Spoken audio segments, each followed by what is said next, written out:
Uchasi bilan bir vaqt o'zida gaplashib, bu ham bir talantda. Adashtirib bermaganimga qoyil, obbo meni. Ha, telefon qilsam nima telefoningiz o'chib?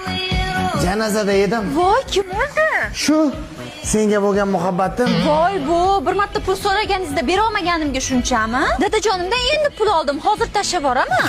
Oh, mo'jiza, o'lgan muhabbatimni sun'iy nafasday tiriltirdik. Onasini bilsin, men odamlardan uyatam yo'q. Aka, boshdan baloniga damir bering. Aka, bu kolbasa yeyapsiz, buningiz halolmi o'zi? Bir vaqt o'zida shuncha qiz bilan gaplashganda kolbasa halolmi deb qo'yamanmi? Toza aflasmanda o'zi ham. Qizlarga ham hayronsan, yaxshi bolalar turib, kelib menga o'xshagan pastkashligi podolda pastlarga ishonadi. Videochani bugun bittasiga, ertaga boshqasiga sevaman deydigan bir vaqt o'zida 85 ta qiz bilan gaplashib, yuragi o'pishib bo'lib ketgan Alfons Pro Max'larga yuboramiz.